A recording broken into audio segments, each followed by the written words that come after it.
Geneva میں 9 جون کو ایران امریکہ معاہدہ پاکستان میزبان ہوگا۔ وزیر اعظم شہباز شریف کا فیلڈ مارشل محسن نقوی اور اسحاق ڈار کو خراج تحسین۔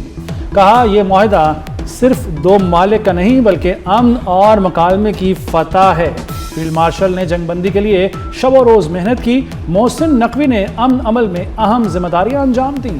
اللہ نے پاکستان کو جو عزت دی تاریخ میں اس کی مثال نہیں ملتی۔ عالمی معاشی استحکام کے ثمرات ہر پاکستانی تک پہنچائیں گے۔ وزیر اعظم نے امن معاہدے پر قومی اسمبلی کی گیلری میں موجود ایرانی سفیر کو مبارکباد دی۔ انتہائی مثبت کردار ادا کرنے پر سعودی ولی عہد، امیر قطر، ترک صدر اور چین کے صدر کا بھی شکریہ ادا کیا۔ امریکی صدر ڈونلڈ ٹرمپ کا ایران کے ساتھ معاہدے کا اعلان۔ کہا ابنائے حرمز جمعے سے کھل جائے گی۔ نیتنیاہو کی مخالفت کے باوجود معاہدہ طے پایا۔ عظیم معاہدہ پورے خطے میں امن اور سلامتی لے کر آئے گا۔ ایران کو محدود سطح پر یورینیم افزودگی کی اجازت ہوگی۔ ایران نے امریکہ کے ساتھ امن معاہدے کی تصدیق کر دی۔ ایرانی وزارت خارجہ کے ترجمان اسماعیل بقائی کا کہنا ہے کہ معاہدے پر جمعے کو جنیوا میں دستخط ہوں گے۔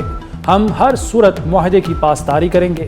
لبنان میں جنگ بندی معاہدے کا حصہ ہوگی۔ لبنان کی خود مختاری کا احترام کیا جائے گا۔ اسماعیل بقائی نے واضح کیا کہ امریکہ اور اسرائیلی جارحیت سے ہونے والا نقصان کبھی نہیں بھولیں گے۔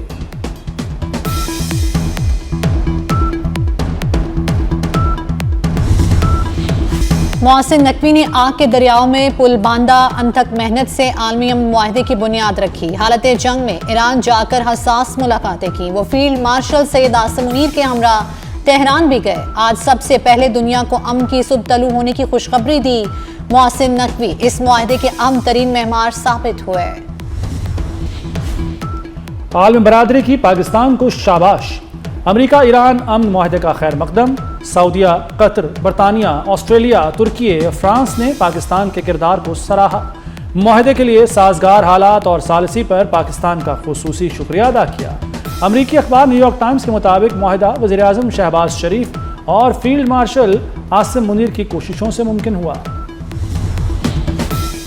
چین کا ایران امریکہ مفاہمتی یادداشت تک پہنچنے کا خیر مقدم۔ ترجمان چینی وزارت خارجہ نے کہا کہ امید ہے مفاہمتی یادداشت پر دستخط طے شدہ وقت پر ہو جائیں گے۔ متعلقہ فریق مکالمے اور مذاکرات کے ذریعے پرامن آپشن کے لیے پرعزم رہیں گے۔ امید ہے ابنائے حرمز میں محفوظ آزادانہ بحری آمد و رفت بحال کی جائے گی۔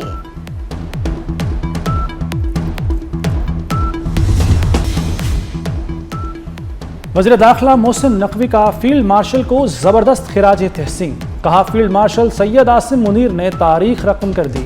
انہوں نے ایک بار پھر وہ کر دکھایا جو ملک نہیں دنیا کے لیے ضروری تھا۔ محسن نقوی نے فیلڈ مارشل کی تصویر شیئر کر کے انہیں ہیرو قرار دیا۔ ایران معاہدہ مشرق وسطیٰ کا نقشہ بدل سکتا ہے۔ امریکی نائب صدر جے ڈی وینس کا فاکس نیوز کو انٹرویو۔ جے ڈی وینس نے امریکی صدر کی سفارتی کوششوں کو سراہا۔ ایران کے ساتھ نئے دور کے آغاز کی امید ظاہر کی۔ کہا معاہدے سے تیل اور گیس کی قیمتیں مستحکم ہونے کی توقع ہے۔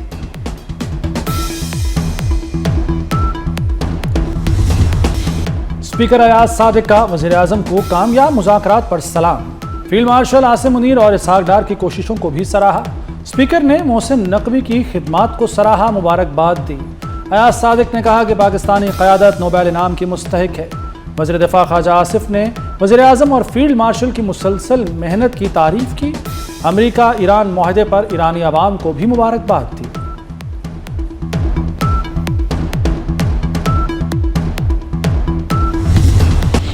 کھلاڑیوں کے سینٹرل کانٹریکٹ میں بڑی اصلاحات۔ ڈومیسٹک کرکٹ میں شرکت کانٹریکٹ کے لیے لازم قرار۔ 85% کانٹریکٹ ڈیٹا کی بنیاد پر ہوگا۔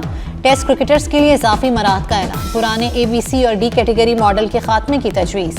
5 واضح فارمیٹ ٹریکس متعارف۔ Chairman P C B Mohsin Naqvi کی پریس کانفرنس۔ بولے 2026 سے نیا سینٹرل کانٹریکٹ سسٹم نافذ ہوگا۔ کھلاڑیوں کی کارکردگی پر مثبت اثرات مرتب ہوں گے۔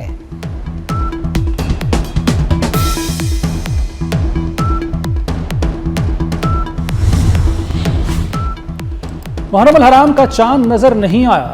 یکم محرم 17 جون بروز بدھ ہوگی۔ یوم عاشور 26 جون بروز جمعہ ہوگا۔ چیئرمین مرکزی رویت ہلال کمیٹی مولانا عبدالخبیر آزاد کا اعلان۔ محرم کے چاند کی رویت کے لیے بادشاہی مسجد میں مرکزی کمیٹی کا اجلاس ہوا۔ ملک بھر سے زونل کمیٹیوں نے شہادتیں ریکارڈ کرائیں۔ مریم نواز کی کمشنرز اور ڈپٹی کمشنرز کو محرم کے دوران ہر وقت فیلڈ میں رہنے کی ہدایت، جلوسوں کے راستوں پر فل پروف سیکیورٹی اور بہترین انتظامات یقینی بنانے کا حکم۔ حکومتی سطح پر پانی اور شربت کی سبیلوں کے انتظامات کی بھی ہدایت۔ وزیر اعلیٰ نے کہا کہ عوام نے پہلی بار صاف ستھرا پنجاب دیکھا، تمام محکمے بہترین ہم آہنگی کے ساتھ کام کر رہے ہیں۔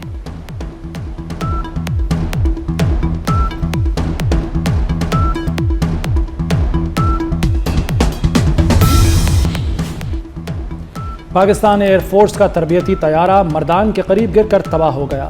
حادثے میں فلائٹ لیفٹیننٹ محمد قاسم عبداللہ اور لیفٹیننٹ طاہا عباسی شہید ہو گئے۔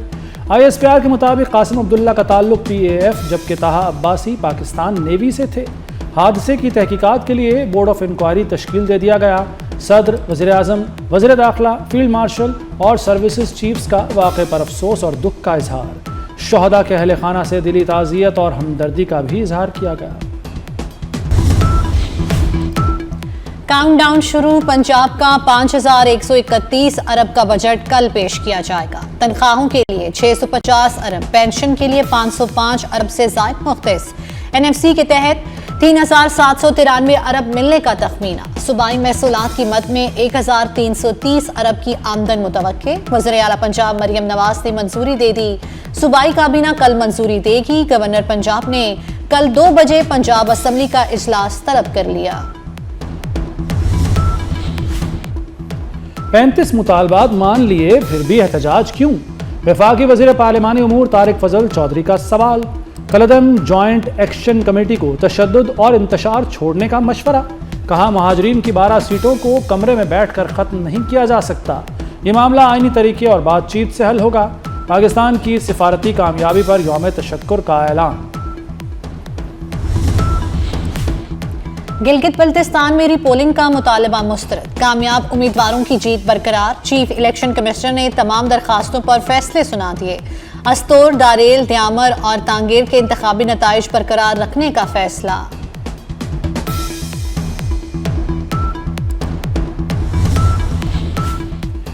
شرح سود 11.50% پر برقرار رکھنے کا فیصلہ۔ اسٹیٹ بینک آف پاکستان نے مانیٹری پالیسی کا اعلان کر دیا۔ مرکزی بینک کے مطابق آئندہ مہنگائی میں کمی کی توقع ہے۔ سونے کی اونچی اڑان، ایک دن میں بڑی چھلانگ۔ فی تولہ سونا ایک ہی دن میں 10,800 روپے مہنگا۔ فی تولہ سونا 4,55,136 روپے پر پہنچ گیا۔ فی تولہ چاندی 230 روپے اضافے سے 7,509 روپے پر پہنچ گئے۔